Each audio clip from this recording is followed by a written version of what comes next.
Hello learners, welcome to the analysis video of Nifty Pharma sector, जिसमें हम लोग Nifty pharma index के आने वाले सिनारियोस पर नज़र डालेंगे और समझेंगे कि किस प्रकार से हम एनसीएल फ्रेमवर्क का इस्तेमाल करते हैं एनालिसिस करने के लिए।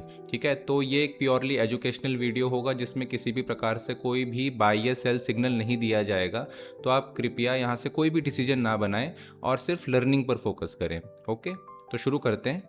सबसे पहले एनसीएल के कुछ बेसिक समझ लेते हैं। तो एनसीएल में हम लोग चैनल्स की मदद से ग्राफ को समझने की कोशिश करते हैं। ठीक है ना, ग्राफ कौन से फेज में चल रहा है, ग्राफ की डायरेक्शन क्या है, ये सभी चीज़ें। तो लेट्स से हमारे पास एक चैनल है 2 बैंड का, जिसमें कि एक मीडियन है जो कि हाफ जोन को रिप्रेजेंट करती है। तो उसके अंदर जो ग्राफ है ना वो स्विंग्स बनाता है। तो लेट्स से एक डिमांड वाला स्विंग हमारे पास आया, स्विंग 1, देन एक सप्लाई वाला स्विंग आया, swing 2, then demand swing again and then supply. Okay, तो जब भी हमारे स्विंग्स 2 बार डिमांड को रिपीट कर देते हैं और 2 बार सप्लाई को रिपीट कर देते हैं तो हमारा चैनल बैलेंस्ड हो जाता है। ओके ना, तो यहाँ पर देखो ये वाली जो डिमांड है वो यहाँ पर रिपीट हुई है एंड देन ये वाली सप्लाई है वो यहाँ पर रिपीट हुई है। तो जब भी ऐसा होगा तो हमारा चैनल कंप्लीट हो जाएगा, उसकी डिमांड एंड सप्लाई बराबर कैंसिल आउट कर जाएंगी। ओके ना, लेकिन हमेशा ऐसा नहीं होता है कि आपकी डिमांड और सप्लाई इक्वल आए और बैलेंस चैनल बने। ठीक है ना, हमेशा इम्बैलेंस रहता है कुछ ना कुछ। तो लेट्स से हमारे पास एक बहुत अच्छा बुलिश ट्रेंड है, तो उस केस में हमारा जो सप्लाई है ना वो पूरी नहीं आती, वो हाफ ही आएगी और हाफ के बाद फिर वहीं से हमें एक ब्रेकआउट देखने को मिल जाएगा, ऐसे इस प्रकार से। ओके ना, तो 2 रूल हमें यहाँ पे समझने हैं। पहला रूल है कि हमारी डिमांड जो है वो रिपीट होती है 2 बार और सप्लाई है वो भी 2 बार रिपीट होती है, रूल नंबर 1। तो जब भी रिपीटेशन कंप्लीट हो जाता है तो चैनल बैलेंस्ड हो जाता है। अगर नहीं हो पाया रिपीटेशन कंप्लीट तो अनबैलेंस्ड चैनल उसको बोलेंगे। ठीक है ना, जैसे इस केस में हमारे पास यहाँ पर ये सप्लाई बच गई है तो ये अनबैलेंस्ड है। ठीक है ना, दूसरा रूल हमारे पास ये है कि जब भी चैनल का ब्रेकआउट हो जाता है तो ब्रेकआउट के बाद जो डिमांड या सप्लाई आती है वो चैनल के हाइट के बराबर आती है। तो इस केस में हमारे पास चैनल की जो हाइट है वो इतनी है। ठीक है ना, और अगर मैं इसको ब्रेकआउट मानूं जो कि यहाँ से शुरू हुआ है तो इसको यहाँ से मेजर करेंगे तो ब्रेकआउट आएगा आपके इस पॉइंट तक। ओके ना, दिस इज रूल नंबर 2। तो दोनों रूल इंपॉर्टेंट हैं। ठीक है ना, तो जैसा कि मैंने आपको बताया कि चैनल के अंदर जो इम्बैलेंस रह जाता है, जैसे कि इस केस में यहाँ पर हमारे पास इतना इम्बैलेंस है तो ये रिपीट होगा। ठीक है ना, इसको कहीं ना कहीं चैनल को बैलेंस किया जाएगा। तो ये वाली जो सप्लाई है ना वो हमें यहाँ देखने को मिल जाती है। ठीक है ना, कई केसेस में या ऊपर भी, और अगर डिमांड ये ज़्यादा आ जाती है इन केस तो ये सप्लाई हमें कहीं ना कहीं देखने को मिलेगी। ओके ना, और जब भी ये सप्लाई हमें देखने को मिलेगी तब ये चैनल पूरा बैलेंस हो जाएगा। ओके ना, तो जिसे हम रीटेस्ट मूव कहते हैं ना वो यहाँ पर इस रीटेस्ट मूव का काम कर रहा होता है। तो यहाँ से फिर हमें एक रीटेस्ट मूव देखने को मिलता है आमतौर पर। ठीक है ना, और जब भी ऐसा होता है ना तो यहाँ से हम लोग एक नया चैनल ड्रॉ कर सकते हैं ऐसे। ठीक है, तो इस प्रकार से हम एनसीएल फ्रेमवर्क में बैलेंस इम्बैलेंस का यूज़ करके और चैनल्स को ड्रॉ करके फेज़ का पता लगाने की कोशिश करते हैं। ठीक है, कि हम कौन से फेज़ में हैं। ओके, तो ये सारा जो हमने थ्योरेटिकली समझा है इसे ग्राफ पर लगाकर देखते हैं। ठीक है, तो ये निफ्टी फार्मा का चार्ट है 3 मंथ के टाइम फ्रेम पर। ठीक है, तो मैं चैनल ड्रॉ करना शुरू करूंगा इस वाली पॉइंट से, इस वाली डिमांड के लिए। इससे पीछे नहीं कर रहा हूँ क्योंकि ये अपने आप में बैलेंस हो चुका है। ठीक है ना, बाकी ये हम कभी आगे समझेंगे, बैलेंस इम्बैलेंसिंग के बारे में डिटेल में समझेंगे। ठीक है ना, जबकि मोस्ट ऑफ द टाइम लोग क्या करते हैं कि यहीं से, जैसे यहाँ पर से एक ट्रेंड लाइन बनाना शुरू कर दिया या यहीं से चैनल ड्रॉ करना शुरू कर दिया। लेकिन अगर आप शुरू से ठीक से एनालिसिस करेंगे तो आप पाएंगे कि यहाँ तक हमें बैलेंस मिल चुका है, यानी कि अपने आप में कैंसिल आउट हो चुका है। ठीक है ना, तो हम यहाँ से शुरू करते हैं। तो I will use this demand and this bottom. Okay, तो let's do it. Okay, so this is our channel. अब इसको देखें अगर, तो इस चैनल के अंदर हमें एक डिमांड देखने को मिली है, swing 1, then swing 2, then demand repeat हुई, स्विंग 3, एंड हाफ सप्लाई हमें देखने को मिली and then a breakout. Okay, तो जैसे हमने अभी ऊपर समझा था, तो हमारे पास ये चैनल बैलेंस्ड नहीं है। ठीक है ना, इसके पास यहाँ पर इतनी सप्लाई का डेट है। ठीक है ना, इतना यहाँ पर इम्बैलेंस बचा हुआ है।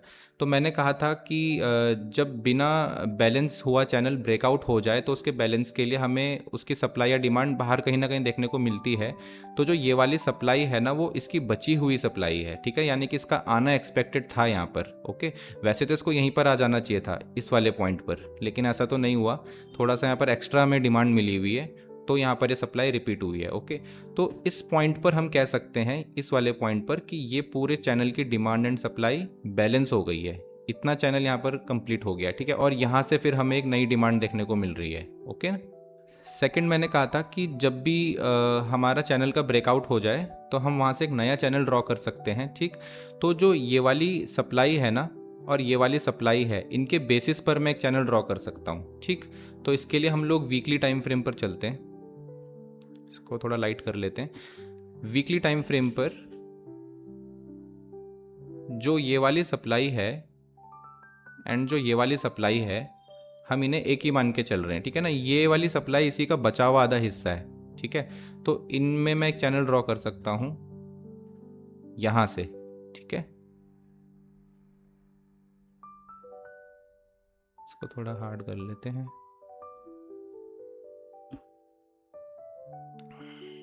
तो इस वाले चैनल को अगर हम देखें तो हमने कुछ पॉइंट्स को मैच किया है, जैसे यहाँ पर ये मैच हो रहा है, यहाँ पर मैच हो रहा है, ठीक है ना। ये मैच होने बहुत ज़रूरी है, कम से कम 3 पॉइंट तो चैनल के मैच होने चाहिए, है ना, तभी हम उसे कंसिडर करेंगे।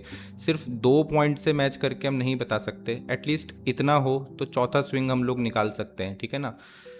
ओके, तो इस वाले चैनल को अगर हम देखें, लेटेस्ट वाले को, तो इसकी काउंटिंग शुरू करेंगे स्विंग की यहाँ से। तो दिस इज़ स्विंग 1, करेक्टिव है जो कि, एंड देन डिमांड आई स्विंग 2, फिर सप्लाई आई स्विंग 3, और डिमांड वाला फेस चल रहा है, ठीक है। तो सिर्फ इतने से ही ना हम अपना एक सिनारियो यहाँ पर बना सकते हैं। एनसीएल के मुताबिक जो डिमांड है वो 2 बार रिपीट होगी, सप्लाई है 2 बार रिपीट होगी, ठीक है ना। तो जो ये वाली डिमांड है ना, ये वाली डिमांड हमें यहाँ पर रिपीट होती हुई दिख सकती है, ठीक है। तो इसीलिए हम यहाँ पर अपना पहला सिनारियो ड्रॉ कर देते हैं इसी पॉइंट से, ठीक है ना। तो यहाँ तक हमें एक डिमांड देखने को मिल सकती है, ओके। तो मैं यहाँ पे एक मार्क कर देता हूँ।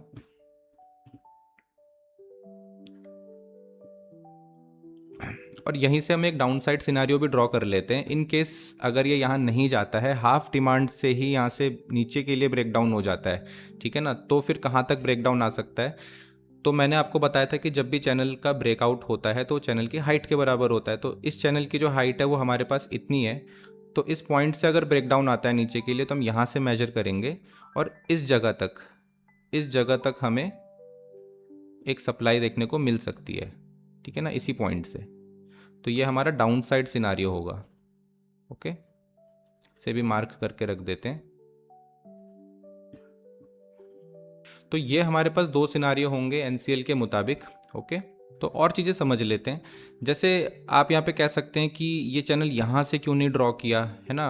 लोग क्या करते हैं कि ट्रेंड लाइन ऐसे ड्रॉ कर लेते हैं, जो कि हमेशा काम नहीं करती हैं, ठीक है। इसलिए ट्रेंड लाइन फेल होती हैं, क्योंकि हम लोग डिमांड सप्लाई को नहीं समझते हैं, बैलेंसिंग और इम्बैलेंसिंग को नहीं समझते हैं। इस चैनल को देखो यहाँ से क्यों काउंट किया गया है।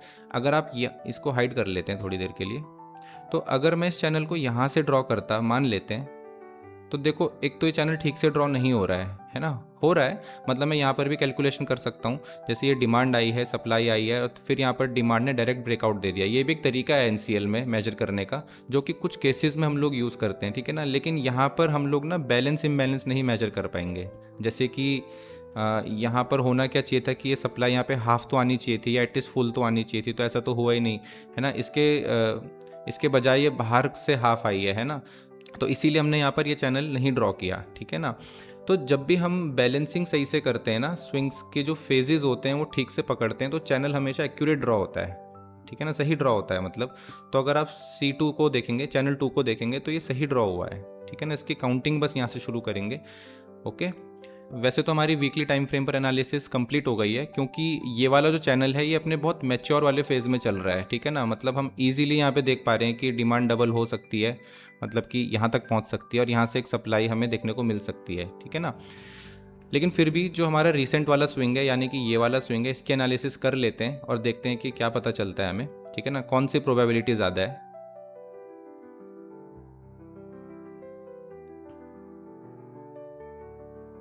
तो अगर मैं रिसेंट वाले स्विंग में एक चैनल ड्रॉ करूं, इन पॉइंट्स को टच करता हुआ कुछ कुछ ऐसे, ठीक है, तो आप पाएंगे कि ये चैनल भी बैलेंस हो चुका है, ठीक है ना, ये चैनल कम्प्लीटली बैलेंस्ड है। अब आप कहेंगे कैसे, क्योंकि यहाँ पर तो डिमांड सप्लाई, डिमांड और यहाँ पे तो पूरी सप्लाई आई नहीं, तो बैलेंस कैसे हुआ है। तो देखो इंटरनल डिमांड एंड सप्लाई भी मेजर की जाती है, ठीक है, एनसीएल में हम करते हैं। जैसे कि ये वाली जो डिमांड है और ये वाली जो डिमांड है, ये दोनों जो स्विंग्स हैं, तो ये तो कंप्लीट हो गए, डिमांड तो कैंसिल आउट हो चुकी है, ठीक है ना। तो अगर मैं इसको मेजर करूँ, इस वाली डिमांड को, और इसे मेजर करूँ, तो ये टच कर चुकी है ऊपर तक, ठीक है ना। लेकिन जो सप्लाई है, पहली वाली तो हमारे पास इतनी आई है ना, और दूसरी सप्लाई हमारे पास इतनी नहीं आई। लेकिन हम नोट करेंगे जो दूसरी वाली सप्लाई है ना, वो जिगजैग वे में आई है, ठीक है ना। उसने यहाँ पे कंसोलिडेट किया है हमारे स्टॉक ने, फिर यहाँ से एक ब्रेकआउट आया है। तो अगर मैं इसकी इंटरनल सप्लाई को मेजर करूँ ना, जैसे ये है ना, इसको मेजर करूँ, जैसे यहाँ पर एक सप्लाई देखने को मिली, फिर इसको मेजर करूँ और फिर इसको मेजर करूँ, तो अगर इन सारी मेजरमेंट्स को मैं पहली वाली सप्लाई से कंपेयर करूँ ना, तो हमें लगभग ये दोनों बराबर दिखेंगी, ठीक है ना। तो ये भी एक बैलेंसिंग है, ये देखो ये भी एक बैलेंसिंग है, यानी कि हमारी सप्लाई डिमांड इस चैनल के अंदर बैलेंस हो चुकी हैं, ठीक है ना। और तब जाके ब्रेकआउट आया है, बैलेंसिंग के बाद ब्रेकआउट आया है, ठीक है ना। और ब्रेकआउट किस पॉइंट से आया है, इस पॉइंट से, ठीक है ना। यानी कि ये जो हमारे पास स्विंग चल रहा है ना, एकदम नई डिमांड है, ठीक है ना। और क्योंकि ये एक नई डिमांड है और ये पहला ही स्विंग चल रहा है, तो इस पर हम लोग अभी चैनल ड्रॉ नहीं कर सकते, खाली गैस वर्क कर सकते हैं। मतलब मैं यहाँ से गैस वर्क कर सकता हूँ, यहाँ से हमारा चैनल बनेगा इसमें, ठीक है ना, क्योंकि पीछे बैलेंसिंग हो चुकी है। तो यहाँ से मैं गैस वर्क कर सकता हूँ कि अगर ऐसा होगा तो क्या होगा, है ना। लेकिन हम सिर्फ 2 पॉइंट से चैनल कंफर्म नहीं कर सकते हैं, ठीक है, इसलिए इसको मैं कंसिडर नहीं करूँगा। अगर ये सही हो इन केस, तो यहाँ से हमें एक डिमांड ऐसे देखने को मिल सकती है, ठीक है ना। लेकिन ये रिस्की हो जाएगा, ठीक है, तो इसीलिए इसको कंसिडर नहीं कर रहे हैं। और वीकली टाइम फ्रेम पर हम इसे एक नया स्विंग या नई डिमांड कंसिडर कर रहे हैं, ठीक है ना, जिसका कि अभी तक एक भी करेक्टिव फेज नहीं आया है। तो जब तक इस वाले स्विंग का कोई करेक्शन हमें देखने को नहीं मिलता है ना, तब तक हम लोग इसमें एक चैनल ड्रॉ नहीं कर पाएंगे सही से, ठीक है ना। तो इसीलिए हम अपने जो बड़े वाले सिनारियो में हैं, जो ये वाला चैनल हमारा है, हम इसे कंसीडर करते हैं, ठीक है ना, जो कि मेरे ख्याल से मंथली टाइम फ्रेम में ज़्यादा सही रहेगा, ठीक है ना। तो 3 से 7 महीनों के टाइम पीरियड में, यानी कि 3 से 7 कैंडल में हमें यहाँ तक एक मूव देखने को मिल सकता है और यहाँ तक एक मूव देखने को मिल सकता है, ठीक है। दोनों सिनारियो रहेंगे।